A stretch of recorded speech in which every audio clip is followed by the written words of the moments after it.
पंजाबी में गीत है, आई जवानी रुड़ खुड़ जानी जो हड़ा दा पानी। ये ऐसा ही हुआ, ये एक तरह का बाढ़ के पानी की तरह आया, जो कुछ हमारे पास था वो ले गया। इसने देश के अन्न भंडार भरे और हमारे पानी के भंडार खाली कर दिए। पराली जलाना भी बहुत बड़ा संकट चैलेंज होता है हर वर्ष। तो जो मिलेट्स उगाएगा उसको पैडी स्टॉल जलाने वाला मुद्दा भी कुछ नहीं है। हमारे साथ एग्जीक्यूटिव डायरेक्टर ऑफ खेती विरासत मिशन उमेंद्र दत्त हमारे साथ जुड़े हैं। आपका बहुत बहुत स्वागत है हमारे पॉडकास्ट पे उमेंद्र जी। धन्यवाद जी। WHH खेती विरासत मिशन के साथ बहुत सालों से जुड़े हैं और काम कर रहे हैं। खेती विरासत मिशन क्या है और इसका लक्ष्य क्या है, इसका मिशन क्या है? मैं तो दिल्ली में पत्रकार था, स्वदेशी पत्रिका का संपादक था। हिंदी की बहुत अखबारों में मैं as a freelancer regular columnist था। उस समय मैं क्योंकि स्वदेशी पत्रिका और स्वदेशी आंदोलन से जुड़ा था, तो मुझे WTO से लेकर तमाम और चीजों को देखने का मौका मिला, जानने का मौका मिला। तो उसी में बात ध्यान में आई कि हमारी कृषि पे बहुत बड़ा संकट आ रहा है या आ ही गया। दूसरा, कृषि मतलब आहार, भोजन, फूड। तो भोजन के ऊपर भी कब्जा हो रहा है और कृषि का आधार बीज है। तो मतलब भोजन का आधार कृषि और कृषि का आधार बीज। तो इन सब पर ही कॉर्पोरेट्स का कब्जा भी कह सकते हैं, उनका हो रहा है। ये अननेचुरल भी हो रहे हैं, किसी अलग डायरेक्शन में जा रहे हैं। और भोजन वही होता है जो स्वास्थ्य और पोषण दे। बिल्कुल तो बिल्कुल। ये farming means food and food means nutrition and health. तो ये ट्रायंगल है और इस ट्रायंगल को जो जोड़ता है उसका नाम हम कह सकते हैं, it is the sustainability, it is ecology and it is the environment. तो ये जब मेरी समझ बनी और मैं तो पढ़ रहा था कि हमारी खेती कैसे बर्बाद हो रही है, खेती में जहर कैसे घोला जा रहा है, खेती में जहर घोला जा रहा है तो हमारे भोजन में जहर है, तो भोजन में जहर तो समाज बीमार है। तो वहां से खेती विरासत मिशन के बारे में एक कल्पना शुरू हुई और तब कोई नाम नहीं था। तब खाली पंजाब के प्रति चिंता थी। मैं पंजाब का हूँ, पंजाब के प्रति चिंता थी, अपनी जन्मभूमि के बारे में चिंता थी, अपने लोगों के बारे में चिंता हुई कि इतना जहर का प्रयोग करने वाला ये प्रदेश है मेरा और ये पानी भी निकाल रहा है, जहर भी डाल रहा है, तो ये मरेगा। तो फिर पहले इनफॉर्मल बातचीत शुरू हुई लोगों से 1996 में और सन 2000 आते आते एक फॉर्मल स्ट्रक्चर बना और 2004 के अंत में या 2005 के शुरू में फिर खेती विरासत मिशन का जन्म हुआ। बहुत ही सुंदरता से आपने इसको समझाया। Thank you so much. I am sure कि हमारे ऑडियंस खेती विरासत मिशन की वेबसाइट में जाके अब बिल्कुल चेक करेंगे। हमारा उद्देश्य शुरू से था कि पंजाब को हम मानते हैं कि ये पंजाब की जो सभ्यता है, सभ्यता का एक अंत कह सकते हैं या सभ्यता का संकट है। It is civilisational crisis in Punjab, मैं ये कहूंगा। ऐसी सोच बनी, समझ बनी, तो इसीलिए हम बार बार कहते हैं वी नीड टू इवॉल्व या build a civilizational intervention. Umendra ji, हम लोग जब KVM के बारे में बात करते हैं, खेती विरासत मिशन के बारे में बात करते हैं, हमें ये पता चलता है कि KVM बहुत पंजाब के किसानों के साथ जुड़े हैं, उनके साथ काम करते हैं।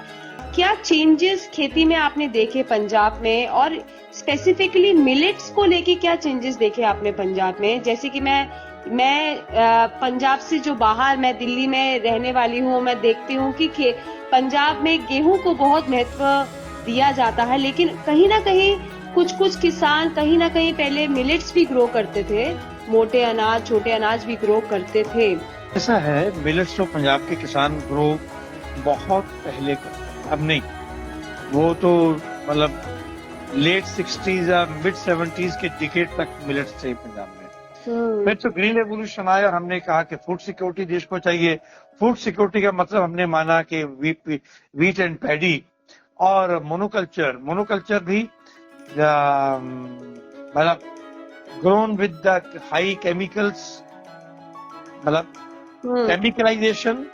एक तो मोनोकल्चर हुआ, केमिकलाइजेशन एंड देन हाई मैकेनाइजेशन। तो उसको हाईली मैकेनाइज किया हमने बड़े बड़े ट्रैक्टर्स, हार्वेस्टर, कंबाइन से लेके तमाम तरह की मशीनें। हमने माना खेती पंजाब की विकसित है। पूरे देश को कहा पंजाब की और देखो कि जहां भारत के 1.5% जोग्राफिकल एरिया पे के ऊपर जो है वो उसको कहना चाहिए देश के 24% ट्रैक्टर थे, ठीक है ना। तो ये एक हमने माना और हमने उस प्रकार का खेती का मॉडल दिया। तो उसके अंदर तो फिर मिलेट्स थे नहीं, कहीं मिलेट्स की कोई गुंजाइश नहीं थी। हमने कहा खाली लोगों को गेहूं और चावल खिलाओ और फूड सिक्योरिटी को मानो। तो that was the wrong paradigm और the model concept of the food security.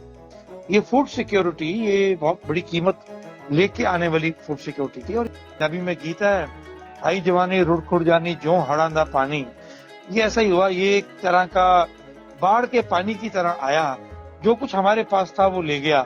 इसने देश के अन्न भंडार भरे और हमारे पानी के भंडार खाली कर दिए। My God. इसने देश के अन्न भंडार भरे और हमारे अस्पताल भी भर दिए।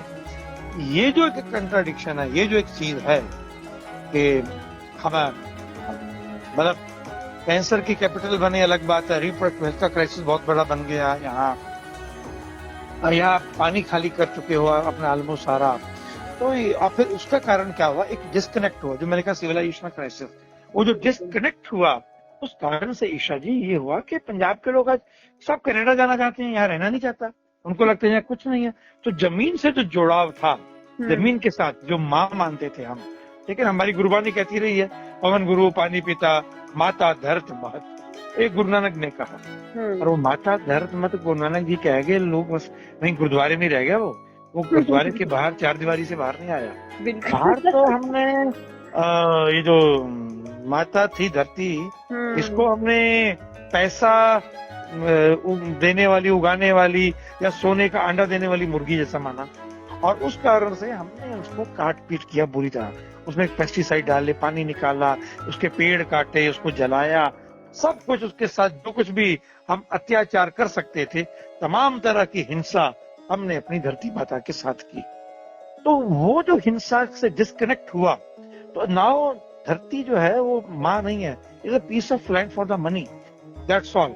इसलिए उसको बेचकर अगर विदेश जाना पड़े तो चले जाते हैं, कोई दिक्कत नहीं है।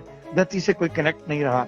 वो जो डिस्कनेक्ट है, वो डिस्कनेक्ट खाली धरती से नहीं है, वो डिस्कनेक्ट अपने कल्चर से, सिविलाइजेशन से।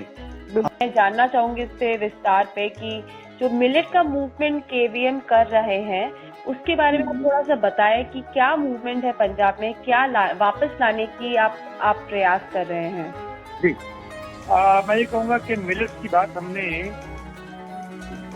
शुरू से शुरू की 2005 नहीं, हमारे जन्म के लगभग 1 साल बाद ही हम लोग, हमारी एक टीम पूरी वो गई ड्रैगन डेवलपमेंट सोसाइटी GDS, और वहाँ मिलेट्स का एक प्रोग्राम था।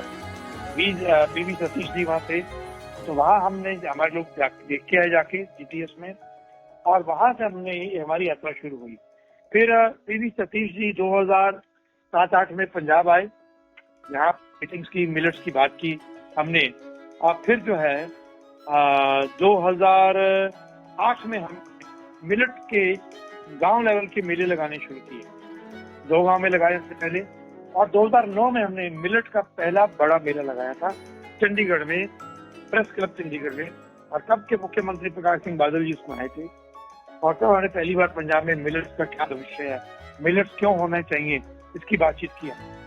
वाह, तो मतलब इंटरनेशनल ईयर ऑफ मिलेट से पहले से आप इस पे काम कर रहे हैं? बहुत पहले से, बहुत पहले। तो आपको ऐसा केवीएम को ऐसा क्यों लगा, या आपको ऐसा क्यों लगा कि मिलेट्स पे काम करना पंजाब में बहुत इम्पोर्टेंट है?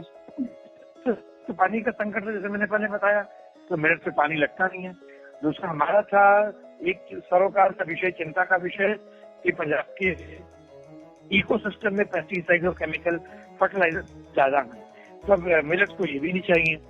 तो और मिलेट्स वैसे भी हेल्दी हैं, तो इसीलिए हमने पानी और पेस्टिसाइड, पानी बचाने के लिए और पेस्टिसाइड से बचने के लिए हमने मिलेट्स की और रुख किया हमने उस समय। तो वो था। और फिर हमने 2010 में, 2011-12 तो लगातार फिर हमने मिलेट्स का खूब कार्यक्रम हम करते रहे, और फिर मिलेट्स के फेस्टिवल शुरू कर दिए हमने। मिलेट के एक्सपर्ट्स को बुलाना शुरू किया, राम बाबू, डॉक्टर सादर वली से लेके मेघना शुक्ला से लेके तमाम और लोग। और हमारे किसानों ने फिर 2012 के आसपास मिलेट्स उगाने भी शुरू कर दिए थे। 2012 में तो पहले हमने ये बाजरे पर जोर दिया, रागी पे जोर दिया, ज्वार पे दिया, इन पर दिया।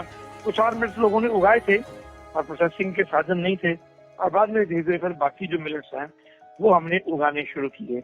और पंजाब में आज तो सैकड़ों किसान मिलेट्स उगा रहे हैं, और पंजाब में 250 टन मिलेट हर महीने दक्षिण भारत से मंगवाया जाता खाने के लिए। हमने मिलेट्स की इतनी वर्कशॉप्स की, इतने सेमिनार किए, इतना प्रचार किया, पंजाब का कोई कोना नहीं छोड़ा। तो डॉक्टरों के क्लिनिक से लेके हॉस्पिटल्स तक और हॉस्टल्स से लेके होटल्स तक तमाम जगह हमने मिलेट्स के प्रोग्राम किए, मिलेट के फेस्टिवल किए, मिलेट फूड फेस्टिवल किए। मिलेट, मैं कह सकता हूँ पंजाब के हर प्रमुख शहर में या उसके आसपास मिलेट का आज अगर शेफ बैठा है कोई जो मिलेट बनाना जानती है, तो वो केवीएम की मूवमेंट के कारण है। हमने बड़े पैमाने पे महिलाओं को जोड़ा और हमने अपने कार्यक्रम को नाम दिया माँ, ममता और मिलेट्स। 5 इयर्स में मिलेट्स के साथ केवीएम आप क्या करना चाहते हैं, क्या प्लान्स हैं आपके? क्योंकि अब बस अभी हमारे 4 महीने बाकी है इंटरनेशनल ईयर ऑफ मिलेट्स खत्म होने के लिए, लेकिन हम सबको ये पता है कि 1 साल में ये मिशन अकम्प्लिश नहीं हो सकता है। तो आप क्या विजन है आपका in next 5 years with respect to millet? मुझे लगता है तो पर ये मिलेट ईयर से पहले भी हम मिलेट की बात कर रहे थे, इसके बाद भी हम करते रहेंगे। हमारे लिए तो ये मिलेट पंजाब की जीवन रेखा है, तो हम मिलेट की बात करेंगे एक बार। विजन ये है अगले 5 वर्ष में कि हम कुछ सक्षम संस्थाओं के साथ मिलके हम पंजाब में किसानों के ऐसे ग्रुप खड़े करेंगे, कुछ कंपनियां बनाना चाहेंगे और कुछ ऐसे इंस्टीट्यूट खड़े करेंगे जो इंस्टीट्यूट मिलेट्स को सोसाइटी को लेड करे, ऐसे मिलेट को कंज्यूम करने वाले, मिलेट की वैल्यू एडिशन करने वाले और उन वैल्यू एडेड चीजों की मार्केटिंग करने वाले सिस्टम्स को, इंस्टीट्यूशन सिस्टम्स को हम खड़ा कर सकें। और एक पराली जलाना भी एक बहुत बड़ा संकट, चैलेंज होता है हर वर्ष। तो जो मिलेट्स उगाएगा उसको पैडी स्ट्रॉ जलाने वाला मुद्दा भी कुछ नहीं है। मिलेट के किसान को, सरकार को कोई ना कोई ग्रीन सब्सिडी, कोई ना कोई उसको इन्वायरमेंट सब्सिडी वो देनी चाहिए, उसको ऐसा इंसेंटिव देना चाहिए। और सरकार अगर पैसा दे तो किसान बड़ी मात्रा में शिफ्ट हो, पंजाब के हॉस्टल्स में, हॉस्पिटल्स में पीडीएस सिस्टम में मिलेट्स आए, ये हमारी कल्पना है। लेकिन ये तभी होगा एक स्ट्रॉन्ग पॉलिटिकल विल होगी और हमारी ब्यूरोक्रेसी। मिलेट्स उगाएगा तो मिलेट का जो स्टैंप है उसका बिल्कुल फल लेने के बाद, यानी कि उसका हम जब अनाज ले लेंगे, मिलेट्स ले लेंगे फसल लेने के बाद, तो वो स्टैंप जो है वो बहुत बढ़िया पशु चारा होता है। उसको पराली जलाना भी बहुत बड़ा संकट, चैलेंज होता है हर वर्ष। तो जो मिलेट्स उगाएगा उसको पैडी स्ट्रॉ जलाने वाला मुद्दा भी कुछ नहीं है। तो मिलेट के किसान को, सरकार को कोई ना कोई ग्रीन सब्सिडी, कोई ना कोई उसको इन्वायरमेंट सब्सिडी वो देनी चाहिए, उसको ऐसा इंसेंटिव देना चाहिए। और सरकार अगर पैसा दे तो किसान बड़ी मात्रा में शिफ्ट हो, पंजाब के हॉस्टल्स में, हॉस्पिटल्स में पीडीएस सिस्टम में मिलेट्स आए, ये हमारी कल्पना है। लेकिन ये तभी होगा एक स्ट्रॉन्ग पॉलिटिकल विल होगी और हमारी ब्यूरोक्रेसी और जो टेक्नोक्रेसी है वो काम करेगी। आखिरी बात, मिलेट्स खाएं और मिलेट्स पंजाब में उगाएं, वो फायदा करेगा पंजाब को। बिल्कुल। तो उस सिस्टम से बाहर निकलने के लिए बहुत बड़ी चुनौती है, बहुत बड़ा चैलेंज है। ये जो एक मिलेट्स खाते रहे और साउथ इंडिया से मंगवा के खाते रहेंगे और पंजाब का पानी और पंजाब का वातावरण वो बर्बाद करते रहेंगे, मुझे लगता है उससे बचना पड़ेगा। उसके लिए पंजाब में होगे, हरियाणा में होगे। थैंक यू सो मच, आपने इतने अच्छे से हमें समझाया, इतने अच्छे से दर्शकों को समझाया। और आप भी आइए पंजाब, हम मिलेट्स का बहुत प्रकार का भोजन आपको करवाएंगे। बिल्कुल उमेद, आपको मालपूड़े खिलाएंगे मिलेट्स के, मिलेट्स की खीर खिलाएंगे। हम मिलेट्स के मालपूड़े, मिलेट्स की खीर, मिलेट्स के हलवे और मिलेट्स के बहुत स्वादिष्ट लड्डू